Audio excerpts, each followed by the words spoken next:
Hello, everyone. Welcome back to the L.A.M.E Book Club podcast. My name is Melissa. I'm Ellie. And we're back with another super fun episode for you guys with a special guest that we will be getting to here in just a second. But before we do, thank you so much to everyone who follows us on social media, subscribes on YouTube. If you don't already, it would mean the world if you would. We're at L.A.M.E Book Club Pod on everything. Same with YouTube, just subscribe there. And if you have an Apple device, you can leave a written review on Apple Podcasts. We love those. We do have a review of the week that we'll be getting to here in a second. So thank you for everyone who has left those. Mm-hmm. And if you haven't, do it. Do it. It makes our day. We also have a website not at lamebookclubpod.com. It is lamebookclubpod.com, but you don't need to worry about doing the at. It's not social media. We have merch there. We have stickers and totes. And if you are a member of our Patreon, you do get 15% off. So shameless plug. Yeah, and speaking of Patreon, we have a couple new members. Welcome to Nicole, Lee. I'm going to guess Lee, not Lay. No, I'm going to guess Lay. Nicole, Lay, Brittany, and Crystal. Welcome. And on the Patreon right now, we are currently deep diving One Dark Window series. It is fabulous. Also in our Discord, we're talking about it. We're laughing. It's a good time. And there's also going to be bonus content. I don't know if you guys have noticed the past few episodes, the last 10 minutes or so, we've been throwing on just Patreon. So if you are enjoying this episode, you want more, fear not, there is more. There is more. Every week there's more. And then every other week there's extra bonus Patreon, just straight up content. So yeah, there's more. There's lots more. There's lots more. And we have a review of the week, like Melissa said. So are you ready? I'm ready. Okay. This is from Jenna's Elizabeth. I'm going to guess that's Jenna S. Elizabeth. I'm so sorry. I do read. You know, it's so funny that you said that because I was thinking the opposite. I'm like, oh, this Elizabeth belongs to Jenna. How cute. But you're probably right. An Elizabeth who belongs to Jenna. And says, the only book pod I've clicked with, heart hands, my favorite emoji, 5 stars. She says, it has been nearly a year since I've started listening to Melissa and Ellie, and never have they disappointed. That is, you're a real one, because I do feel in the beginning we may have disappointed, homie. But thank you. These are 2 amazing women who make you feel like you're the third friend in the group. I love the variety of book club content and hot goss, parentheses, with unpopular sauce, so much. Hope to listen to these girls and their book content till I'm 80. Whoa. Oh, that's a tall big ask. Commitment, but I appreciate it. Jenna's Elizabeth and or Jenna S. Elizabeth. Big fan. Thank you. Jenna's I love this Elizabeth. review. Thank you. All right, friends. Are we ready to jump into the episode? Oh, we are so ready. I'm surprised we don't have... Oh, nope, we don't. I was going to say, I thought I had a tangent, but I don't actually this week. Don't have any tangents, which is crazy. Yeah, surely there will be so many throughout the episode. It's us. All right, well, friends, it wouldn't be me if we didn't include The Incredibles. So he's bigger. He's badder. Ladies and gentlemen, he's too much for Mr. Incredible. Just kidding. Guess who's back? It's Grant.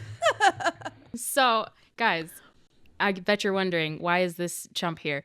It's because we are doing yet another installment of Books with a Boy. And this week, we are talking... Here. The boy is here. Yes, happy to be here. And for everyone who's only listening, Ellie made me stand off camera to the side until that announcement happened. This week, we're talking Fourth Wing. Woohoo! Last time when Grant was on, we did Akatar. If you haven't already watched that one, go do so, because the way he pictured Rhysand in his mind is asinine, but you have to hear his explanation for it. And so I'm just excited to hear what you have to come up with for Xaden and all of the rest of the Fourth Wing book in this episode. Yeah, I perceive the world in a very specific way, so... You sure do. So with that being said, though, before we jump in, there will be spoilers for Fourth Wing and Fourth Wing only. We will not be going on in the Empyrean series. We specifically will just be talking book 1. So if you've read book 1, you're safe. If you haven't, what are you doing? Go read it and then come back and listen to this episode. That being said, I'm honestly so nervous to be here because I've read the second book, and so I'm scared that I'm going to get things like crisscrossed. And then also I've read like 2 or 3 more books since I read the first one. So I'm like, My memory's a little hazy, but I think it's going to be good. I think it'll come back to you more than you realize. Like, once we start asking you specific questions, there is a very high chance that you might get things confused with Iron Flame, but that's fine. That's why we edit. That's my secret. I'm always confused. Exactly. But I think it'll be a lot easier than you realize. So, and also if you mess up, that'll be even funnier. So yeah, it's going to be excellent. Good. All right. Without any further ados, let's jump in. So like I said earlier, today we are pulling back the curtain on one boy's perspective of our adored Romantasy book, Fourth Wing. So, little intro. Grant, tell us who you are and why you're qualified to speak on such matters. Yep. So I'm Grant. I'm Ellie's husband and also Melissa's friend. Thank you. I'm qualified to speak on these matters because Ellie forces me to have discussions. She doesn't force me to read these. I enjoy the reading, but some of the discussions we have, I would say those are forced. But it allows me to understand theories and connect some of the dots that I wouldn't have on my own. So I think that would be my qualification. Honestly, and from all... Too corporate, if you ask me. Corporate. I think that was good. From all Romantasy book readers out there, I'm going to extend a thank you for actually reading the book so that you can discuss with Ellie and not just sit there like someone else's husband, who may or may not also be on this podcast, who just sits and listens while I talk about the book and goes, and never reads them. So thank you. I will say, credit where credit's due. There are a lot of books that she talks about that I will not read, but there are some that make the list. That's fair. Oh, it'd be so funny if Zeke chimed in right now. That would be funny. I love him. He's great. He reads, to give him, I guess, the benefit of the doubt. Here's a tangent. If anyone has ever heard of the Warhammer series, he's almost done with that one. Oh, nice. And there's about, I think, 58 books in that series. Yeah, there's at least 50. There's a lot. And so I understand him wanting to finish that before he starts anything. But I'm also not super confident that he's actually going to read any of these, even though I've asked him to. So if we'll you're see. going to be making content until some of your listeners are in their 80s, you guys are going to have to get more Warhammer. We're going to have to come up with, we're going to need to be creative. I'm going to need him to pull his weight. That's absolutely true. Oh my gosh. All right. Well, also, I just want to double check real quick. We do need your credentials to speak on dragons as well. Can you tell the listeners the difference between a wyvern and a dragon? And then which TV show has made the biggest faux pas in this area? Please, yes. Into the mic. Dragons have 4 legs where wyvern only have 2, and Game of Thrones calls their dragons when they're in fact wyverns because of the 2 legs. Good answer. Good answer. Incorrect. Actually, it's House of Dragon, but that's fine. It is the same universe. I believe actually, no, it is also yeah, you're right. Daenerys has dragons in Throne of Glass. I just never paid that much attention back then. Throne of Glass. We're saying Throne of Glass. It's Game of Thrones. I can never. There's thrones. Reading that, I can't with both of them. And for any of the doubters out there, no, I'm not being coached on these answers. These aren't written down for me. I actually knew that. He knows. And I actually knew that. It's me. All right. Well, let's kick it off with some softball questions, Grant. All right. Tell us who your favorite characters are and what immediately spoke to you or stood out to you regarding this book's Fourth Wing specifically. Favorite characters. I am a fan of Xaden.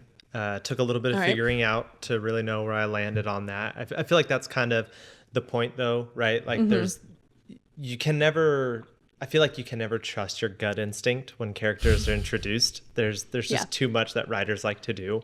Certainly Melissa can't. I feel like any female character introduced in a book, it could be the main FMC and she's like, I don't know. I don't trust it yet. She's a weasel. She's a weasel. I'm a fan of L.A.M.E, but maybe for an odd reason. I really appreciate his wood carving. I like to woodwork. And so anytime that was mentioned, even though it wasn't a ton, I just thought, yeah, I could just sit down and like zone out. I could and do whittle that with and this talk guy. with him. Whittle exactly. a thing. And like if someone made me like a hand carved thing, it would go on the mantle in a heartbeat. So definitely connected with that.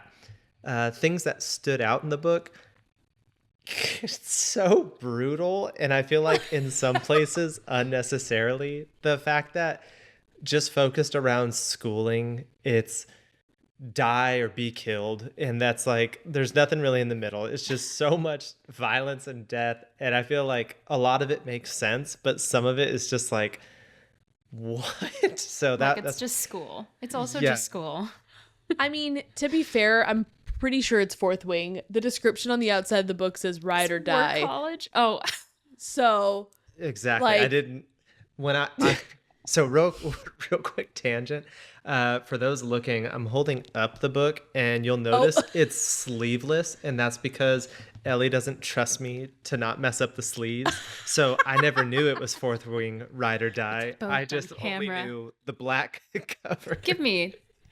Oh yeah, huh? I thought it said it on the spine. It does not. oh, it doesn't. He's and just I- like, this I- is supposed to be school. What's happening?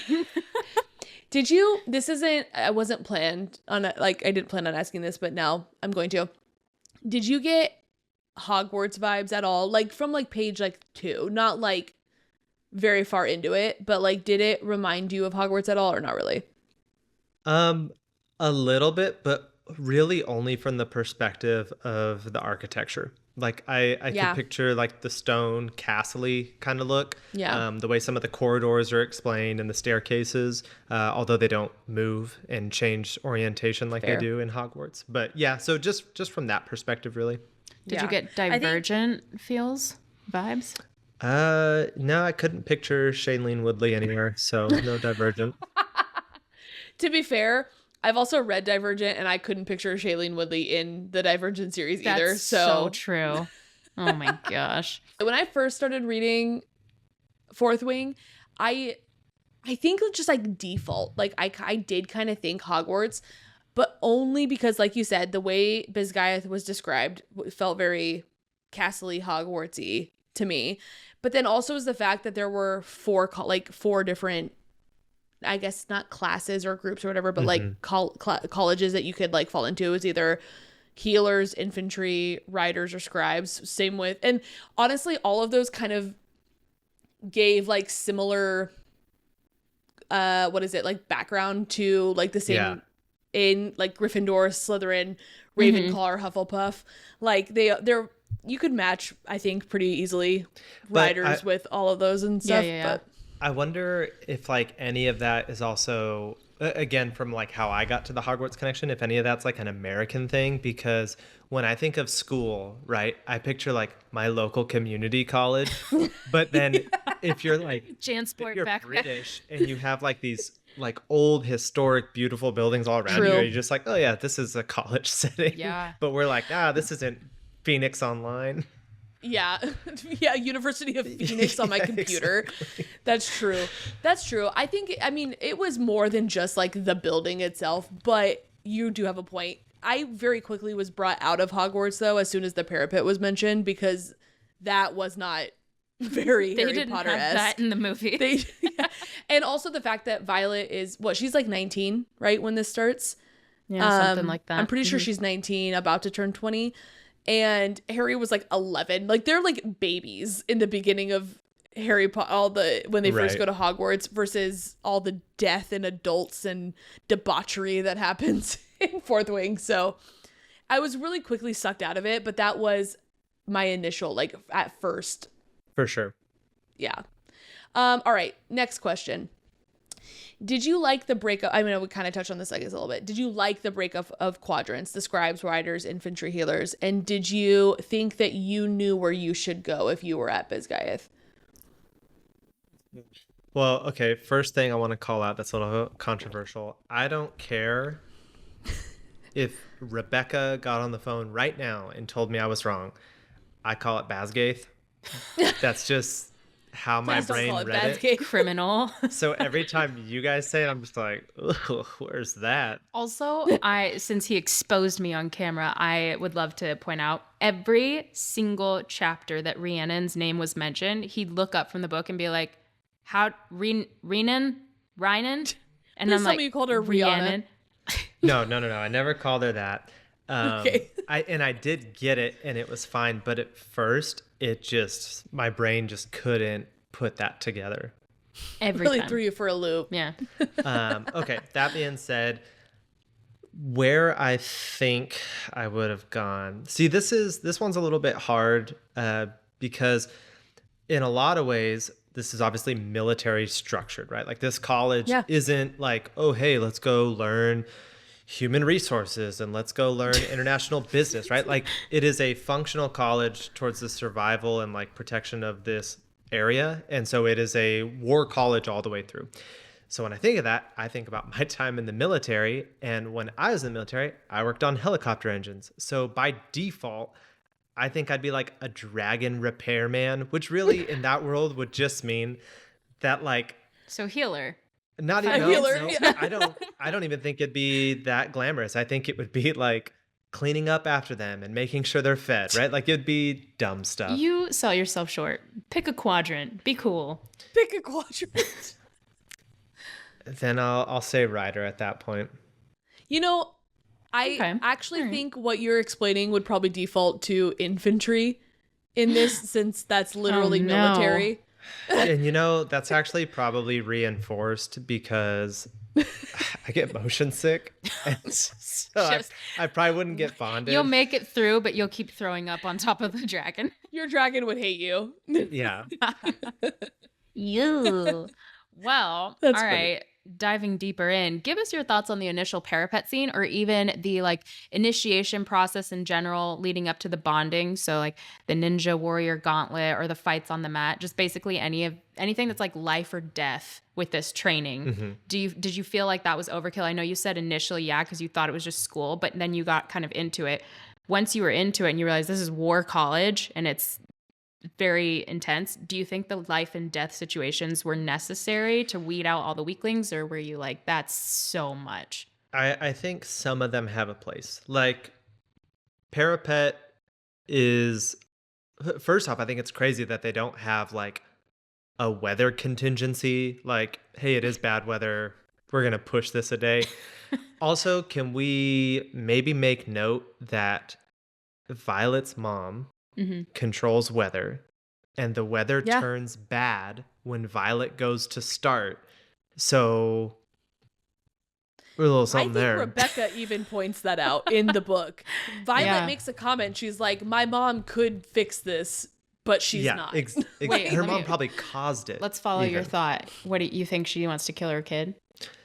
Not that she wants to kill her, but I think it's just that whole, you know, you've got to be the best and do the best kind of thing, where it's like, if my daughter can't just cross it in normal, if she can't even do it in like wet or like bad weather, then like there's no point. She I doesn't don't know. deserve to be here. Yeah. But like these are also like the youths of the community. So maybe don't make the very first challenge life or death. Like maybe you have to wait a whole year if you fall, right? Like I don't know. I don't know if they needed to die. If you fall into a net, like yeah. I mean, I get the relevance of like, if you can't even balance here, how could you balance on a dragon? But again, this is they don't cross Parapet every year. Like it's literally just for year one, day one children. Maybe cut them some slack. Cross the Parapet. I think the gauntlet's good. I think that's a good challenge. I think the fact that they can kill each other if they think that's necessary is a little crazy, because like and the thought behind that, right, is that if you see someone who's a weak link, take them out, and then you remove a weak link in the chain and the chain's stronger. Like I get that thought, but that's crazy to just kill them. Again, why not just like take a council vote and maybe they have to go to the infantry quadrant? Like Survivor. Is Literally the Survivor. they're training up all these like warriors across the board, but yet they're willing to also just kill a bunch because they don't meet this one criteria. Like I'm sure they could use extra hands somewhere else. I don't know. So all that to say, a bit of give and take. Sometimes I think, sure, let it be life or death, but I feel like they just go the extra mile and sprinkle in life and death where it's not needed. I think I said something very similar when we initially were going over Fourth Wing a year ago. I don't know. How long have we been doing this? Like 2 years ago. A while. But I also was like, it just felt like such a waste of life. Mhm. Like, yeah, let them fall, but let them fall into a net. You don't have to kill them. Yeah. I'm actually starting a petition to have the quality controls of the college reviewed. I think that Yeah, they've there taken you their go. liberties too far. I have one signature, so feel free Is to it sign yours? up for the Patreon and get on that list. It's funny because in real life, absolutely, but in this book, I'm like, more. Bring it on. More death. More life and death challenges. Let's get this going, because as a human, I fully agree with everything you're saying. Like, exactly like the point. Maybe they're not a good fit for the writers, but they could be recycled as an infantry. They always need more bodies. Like, might as well. So maybe instead of dying, it's like you just get cut and then reassigned. But for the sake of the plot in the book, I'm like, weed them out. You don't deserve to live if you can't make it in here. You're like Liver King, but Romantasy books. Yeah. More. You want like a coin flip class. If you have bad luck, die. Can't hang out with unlucky people. You cannot fight with unlucky people. Exactly. Did you hear about that? That one, I don't know, what was he? Like a boss who was reading through like a bunch of applications for a job opening. He took half of them, like literally cut the stack in half, threw them away, and he was like, don't want to work with unlucky people. That's terrible. No, that's hilarious, but I no, know. I have not heard of that. Oh my gosh. Good luck. I'll bet the star candidate was in that half that he threw away that just happened to be unlucky. Could have been, but he was unlucky. All right. But the question of the hour that I'm very excited to ask, what was your initial impression of Xaden? And also, who would you cast for his role in the TV adaptation that they're creating? Okay. So initial thoughts were right on line with what the writer wanted. Bad guy. Dang it. Better keep your eyes on him, right? Like, who knows what he's going to do. There's also something Ellie and I talk about that I'll clue you all into as well. I don't get speculative in the books. Like, she'll try to talk to me about theories for a book I'm in, and I'm like, let's just shut this down. I want to experience everything like as it comes on the page. As God intended. So The author intends. And now, to contradict myself slightly, like I said at the beginning, I do keep reservations about what could come. Like, don't take it all at face value, but I let myself experience that. So anyway, I was just like, this is a bad dude. He's going to do something here. We got to watch him. As far as who I would cast for the role, though, this is very niche. So you guys are going to have to include this in like your show notes or something. But there's this specific Google image that every guy, myself included, has given to a barber at some point and said, this is what I'd like. And that's who I picture. It's So- that guy from Pinterest. Yes. That he always Is it- texts me, what should I get? And I send him the same guy every time. Is it like also like a profile? Like, you don't even picture the front of his face. Yeah. It's like Exactly, the it's side the of side it. of Short face. fade up Yes. to a 2-inch top. With like kind of messy on the top. Yeah, I think he Yep. has like a slice in his eyebrow. Yeah. Yes. Yep. I think every You know girl what? knows this picture for their husband. I don't, now that I'm thinking about it, I don't think Xaden was specifically described as having a slice in his eyebrow, but he gives off eyebrow does. slice energy. He does. So- But maybe that- from his scar, right? Could be. I don't think He has doesn't have a scar on his face. Yeah, he I think you're does. getting books confused. No way. Wait, I read Does he this have a today. scar on it? No, you he read the doesn't. whole book today. I read this today. Let me just look it up on the Google. Here we go. Nope. Oh, okay. I already found the page. Okay. Because again, I read this today. Oh. Even the diagonal scar that bisects his left eyebrow. Whoa. We've We all learned stand- something. I was, okay, subconsciously, I just knew he gave sliced eyebrow energy. Yeah. I And it's pictured because his he left does. eyebrow being sliced. There it is. Whoa, that's Wow, crazy. way to go, Grant. You know what? If you didn't prove yourself earlier credentially, that did right there. Give him Thank his you. licensing. He's done it. Ladies and passed gentlemen, the he test. is Mr. Romantasy. This is honestly just kind of being able to validate what you say. That's the world of B2B sales. This is how it's done. Okay. All right, love it. On that note- okay, I know you kind of have already talked about other characters, but were there any other characters from Fourth Wing that you loved and or characters that you hated? I know you mentioned Liam already, yeah, so we no. can move past for Liam. I hated Dain. Oh. I didn't like it. Listen, I do think if another book was written from Dain's perspective, that it would tell a different story. And I wouldn't hate a novella from Dain's perspective. I think that'd be good. yeah, It'd be very simpy, but I think I'd like it. Yeah. I think that I would understand where Dain is coming from, but I think you guys would 100% be like, he just doesn't get it. Sure, he would think that, but really it was this, right? And that's Violet's perspective. But listen, I have to navigate all the time when I don't want Ellie to do something, whether it's for her own good or not. And Dain went about it all the wrong ways. What? Your whole You life are is full of my constantly- decisions. Yeah. You think you wanted to start Secretly? a podcast with Melissa? Yeah. And the craziest thing was, since I'm the one who brought up the podcast idea, Grant had somehow even done it to me. Let's just fact check Dained this real me. quick. Let's just fact check this. Who came up with the name? That was You you. did, actually. That's true. But the whole idea of the podcast, I don't think I got deigned on that one. Ellie did. Actually, Zeke deigned me on that one. You guys have been getting Dained. Your whole I lives. hate this term. Ew. Ew. All right. Well, I'm glad that you at least said that you hate him and you're not like, I really do think part of this is this person in particular just saying it to get under my skin, because we have very similar personalities in the sense that if I know that something's gonna like get a reaction out of you, I'm gonna say it, or like I'm gonna do what I need to do.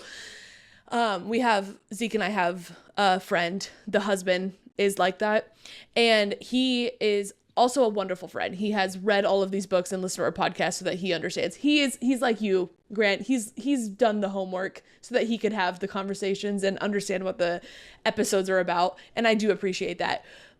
But he also knows how much I hate Kale from Throne of Glass.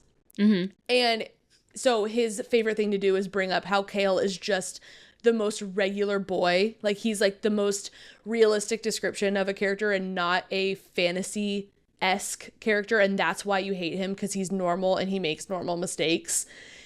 And like, while I see the point of that, I'm like, he has no business being in this book acting like a normal person.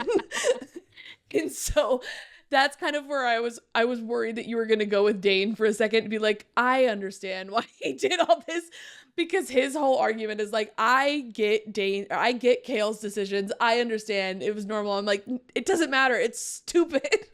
Yes. Well, I fear we're going to be coming back to this in just a little bit more depth, but not yet. I do have a question for you. What would your dream signet be? Ooh, that's a good one. And it doesn't have to be one that was specifically listed. It could be one, I don't know, like a postman signet. Speaking of which, I'm sorry, before you answer this, I am going to tangent.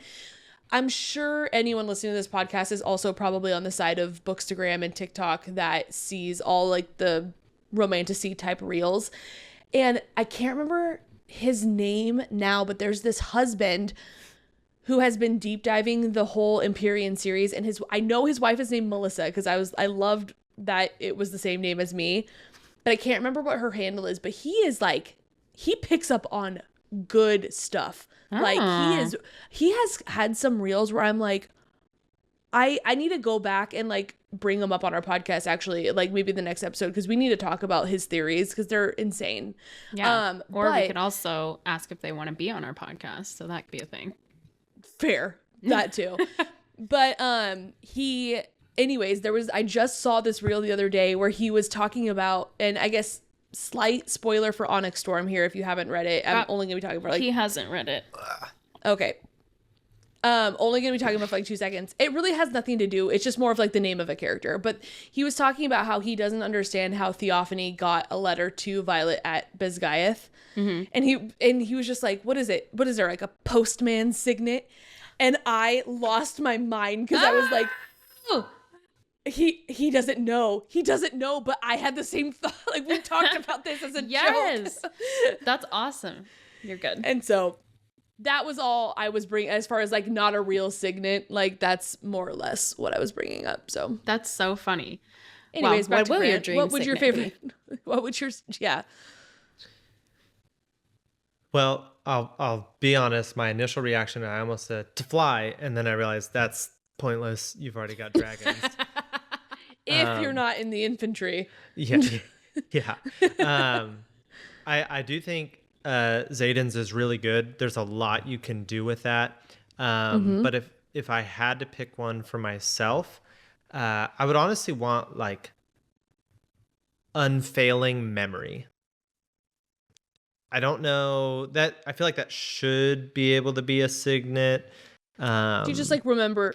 You never forget things. Yeah, like Everything. photographic memory. That'd be Anything sick. I read, like it's just a steel trap. So you'd want to like be a scribe. and I remember it clearly. That'd be cool. That would be cool. I would definitely benefit from that because I think in real life my signet is the opposite of that. I have failing memory and Alzheimer's. constant forgetfulness. Yes. Oh no. I have premature dementia. What's that movie that Bradley Cooper? He takes a pill. Limitless. Yeah, that gives Limitless. Have you Ooh, seen I that? haven't seen that one. Oh, That's add a that great to your movie. list. Also, again, I I will just add watched that to my Django list. Unchained last night, and I thought Melissa would love this. It is so good. I will watch that as soon as you watch one season of Survivor. Then I will know, watch it's on something. the list. There's also this is like my not fun answer, right? This answer is the kind of energy like when you're at a sleepover and the kids are like, all right, see you tomorrow, and it's after midnight and they're like, you mean today? Like, it's a not fun answer. But like if I could have any superpower, which we'll say signet in this case, if you could manipulate probability. So what are the odds I fly right now? 100 out of 100, and then I fly, right? Like if you could manipulate probability, you could do anything. I was gonna Okay, say that's nerd. like nerd. I was gonna say that's like that's what I should have titled the power I gave Draven in my Build a when you Man. said The power of the everything. power of all. It's pretty powerful. It's All the power right. of manipulating probability. Well, while we're on the note of picking things for ourselves, I want you to be as self-aware as possible in this next portion. Easy. Listen to these descriptions from the Empyrean Wiki and tell us, if you had to bond a dragon, what kind of dragon do you think you would bond to and that would also choose you, okay? Okay. Melissa, I want your answer too, and we can get mine as well. So, Okay, great. black dragons. They are the smartest, most discerning, and the most cunning, which makes it impossible to outsmart them. Blue dragon, known for their formidable size and being the most ruthless. Green dragons, known for their keen intellect and rational countenance. Brown dragons, known to be loyal. Orange dragons, known to be the most unpredictable of dragon kind and therefore always a risk. Red dragons, known to be the quickest to temper. If you offend them, you're dead. They are nasty pieces of work when they get riled up. Let's hear it. Green dragon, for sure. Green dragon. Mm-hmm. Keen intellect and rational countenance. I am so rational and logical. That is true. Yeah. It makes her He is livid. not. He does not react on emotion. I tell you right now, I'm a red dragon, quickest to temper. If you offend me, you're dead. We'll be sitting here and Ellie will say, imagine if we just quit our jobs and move to London. And I'll be like, well, we need health insurance. So right off the bat, that's not going to work. He's not a dreamer. It's fine. Well, my rational I'm pretty sure. countenance. I'm pretty sure they have universal health care in England. So next. You have to think about. I'm trying to think of how I can Dain her real quick to not want to move. Yeah, there you go. Whatever. Melissa, what's your Anyways, dragon? Well, based on these descriptions, immediately I'm cutting out green for myself. I'm not rational or keen intellect. That's not, neither of those things have ever been used to describe me. I'm torn between blue, orange, and red because I am ruthless. I can be ruthless. But I think that maybe that one doesn't describe me quite as much. I am very quick to anger, so that's why the red kind of jumped out at me. But I am also unpredictable and risky. So that's where I'm like, no, it's I think I'm an orange. You're orange. I think I would be an orange, unfortunately. Do you know the theory about the orange dragons? Yeah. No. It's not proven by any means. It's literally been speculation since Fourth Wing, so you are privy to this knowledge. But it's the idea that anyone who has an orange dragon is evil by nature because they keep bonding with the villains of the story. Interesting. Yeah. Mm-hmm. So, wah. Am I a villain? Probably. I know I'm a villain in some people's stories, so that's unfortunate. I need to work on that. Not mine, boo. All right. Thanks. Give us the next question. You got it. We all know where we were when Liam died, but do you remember the emotions that you had and or any thoughts in particular? Did you cry? No, I didn't cry. That's ultimately what I'm asking. We're tear shed. No, I didn't cry. I mean, I wasn't heartless about it. It hurt. It hurts. And it hurt, like, knowing what caused it to, right? Like, yeah. Again, this was like an unnecessary life or death situation that was put upon. Yeah, because he was fine. Well, also from that group, right? Like they didn't need to be there and be in that situation. Yeah. Like realistically, the actual military could have done the right thing. So that was unnecessary. Now he died for a noble reason within that, so I don't want to shortchange Liam's life, or his sacrifice, I should say. But it just sucked. It hurt. You kind of sit in it for a little bit, right? You sit in it. I will say I didn't, and this might be getting out of this book slightly. I didn't like how much it was like referred to as like a crutch point for a while. I just kind of thought like, what do you mean? So this may have to get cut if I'm wrong here or if I'm getting too much in the other book, but I'm pretty sure like for a while, kind of like in Heart and Ash when the bodyguard dies. Blood and Ash, where it's just like nonstop, like this death is on me. This death is hurting me. This death is like, oh, you know what I mean? Like a crutch for Violet, kind of. Yeah. Yeah. Like, and I get it. Everyone mourns differently, but I just felt like it was coming up as much as her being called violence, and I thought both of these things could take a pause. Stop on both of these. Thank you. You know, I'm glad you brought this up because I feel like I am on an island in my thought with. I didn't like the nickname violence. I like the idea. Absolutely not. I also didn't like how. I also the same as you. I like the idea. I don't like how frequently it was used. Well, and just the name in general. And I think that when I didn't necessarily mean like me, I know that you didn't like it either. I just meant like we are absolutely the minority. I think people loved it. But I was like, if I came home and Zeke started calling me Danger or something, I'd be like, who do you think you are? Like, what? Like, ew, stop. Like, call me something cute, not like, hey, Risky. Hey, Orange Dragon Bonder. Like, you know what I mean? Like, all right. No, thank you. It also, like, he called her that even in, like, more serious moments. I know. So it'd be like, it was almost like that was her name. Like, if Ellie called me saying she got in a car crash, and I'm just like, oh, cutie patootie. Let's just call the insurance company. Like, you and insurance today. I know. 2 times is a lot to reference it in one episode. You guys don't bring up insurance more often. I work in insurance, and I don't think I've ever brought it up in conversation. Not once. Okay, well, back to Liam. Do you think he's really dead?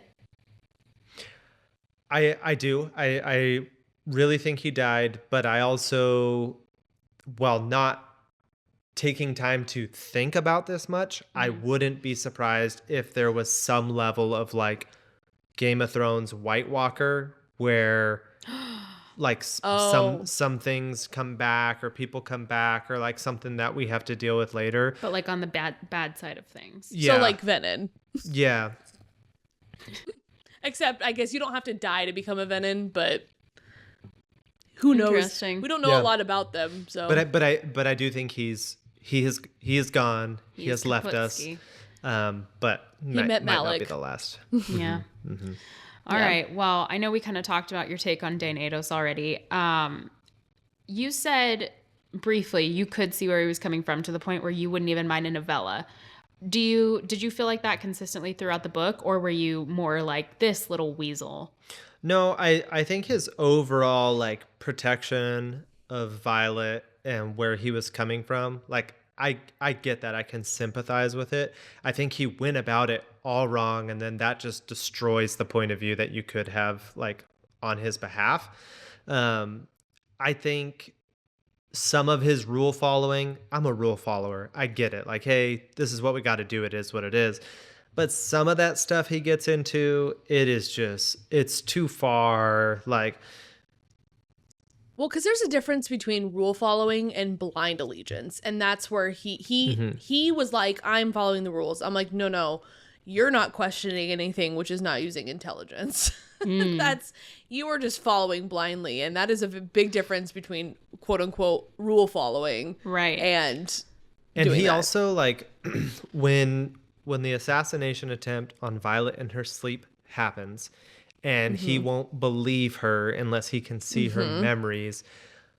It's this weird like dynamic between them, because he's saying on one side like, I care about you so much that I would like go through all this trouble to try to keep you safe and do all this, but then you tell me something and she has no history of being a liar. It's not like she can't stop laughing while she tells him, right? Like, or something weird. Like she's being very serious, and he's just like, I don't believe you.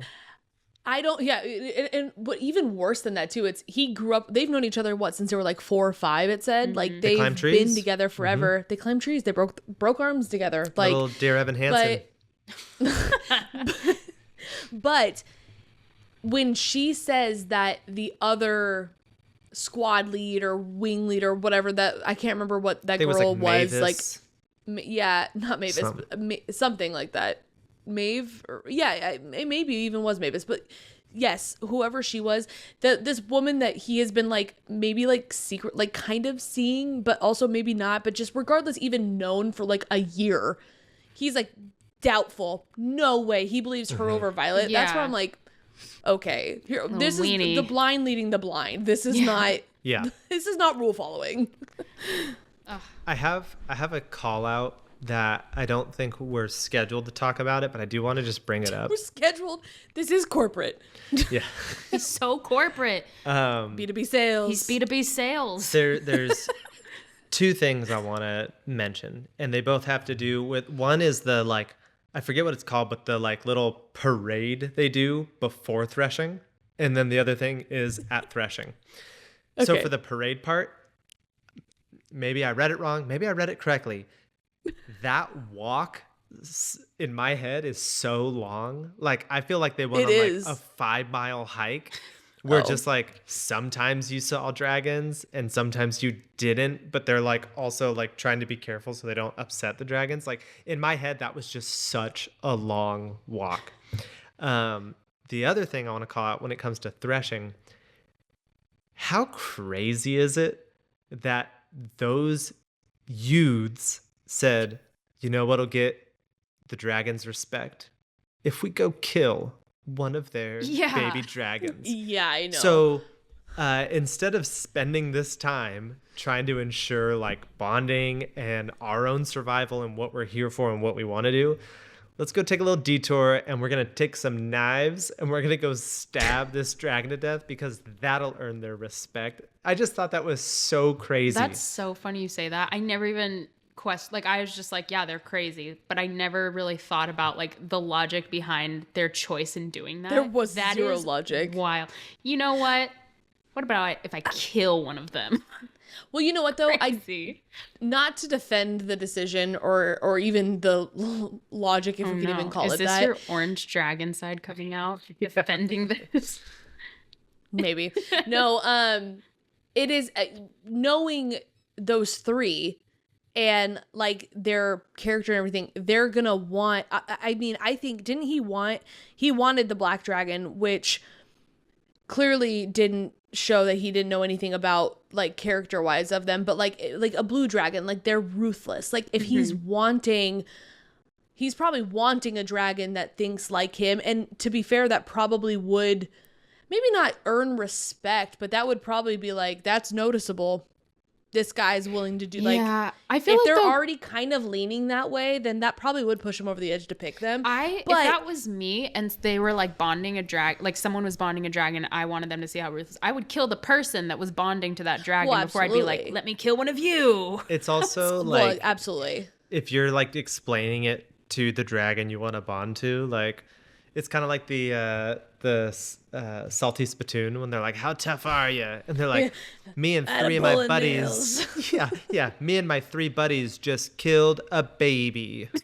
It's like, one of ours? Like, you killed what? one of our babies? I don't want to let you in. Yeah. How tough am I? How tough am I? Oh my God. That's so true, though. That I will say I never really thought about it like from I'm with Ellie. Like I was just kind of like, man, these guys suck. I'm just gonna keep reading. Like I didn't really put too much stock in it. As far as the walk though, it's funny that you felt like it was 5 miles because I felt like it was like the length of like a pier, like at the ocean. They in my mind, they went there, they turned around and came back, and it was a weird parade of like. We survived. Look at us in all our glory. I am a ninja warrior. That End was like of the pier, right. Strike a pose, turn right back around, and hope for the best. A runway walk, if you will. Yeah. But it's also like, it's super awkward too, because like they're not supposed to look him in the eyes. They're not supposed to do anything. So it's like this very like. Well, it's because they explain it as like a. And I guess I get like this is a chance for the dragons to get a glimpse of who they get to choose from. But it's like, not really, because they're told to look at their feet, shuffle, walk fast, not too fast, don't walk into the person in front of them. It's like, they're not really getting a glimpse. They're kind of seeing silhouettes of the people who didn't die. Like periffs are getting little blobs of color, and then we go back. Yeah. I know. Yeah, so you see someone shuffling and you're like, I'm going to go look for that guy at Threshing. And then when you find him, he's trying to kill a baby. And you're like, whoa, read that wrong. Well, maybe because the parade isn't a good metric. You know what it should be? It should be like calling it a parade is so funny. It should be like in Hunger Games, the opening ceremonies when every district comes out in their chariots. On the chariot, That's what Dress it up should for be. me. That's a parade. Light yourself on fire. Put on a fire show for for me. Yeah. I don't want to see you walk Show me head what down. you have. I know. I don't want to see feet. you complicit. I want to see who you are, and then I'll choose. Yeah. Well, someone write Rebecca. Rewrite. I have an edit. I have suggestions. Do you know how confused she would be if I wrote it and said, I had some thoughts on the parade? The pre-threshing parade, that one. The 5 mile long catwalk. I have notes. All right. Last question, Grant. Where does this book land for you as far as romantasies that you've read? How would you rate it on a scale of 1 to 10? And let's remind the readers, since the list is unfortunately not as long, which romantasies you have read. You've done ACOTAR. I've done, not that this makes a big difference, I've almost finished the ACOTAR series. I only have the last book left. I read, I don't know, this should count. Yeah, this totally counts. I read Blood and Ash, but only the first one. Oh, okay. Nope, I read the first one, and then Ellie gave me the spark notes for the rest.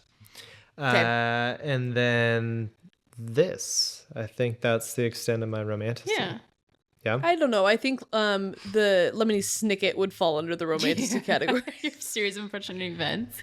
Oh yeah. I couldn't remember what it was called. You guys laugh, but I'm telling you, when you hit your 6th decade, you guys are gonna have to start branching into some other series. Except you're not in your 6th decade, so No, I meant why are 6th you already decade branching of the out? podcast. Oh, true. Yeah. Because we'll be 80. Yep. Okay. But as far as it ranks, I would put this as number 1 on that list. Blood and Ash was good, but for me, it was just too slow. That was my big problem. It was just too slow.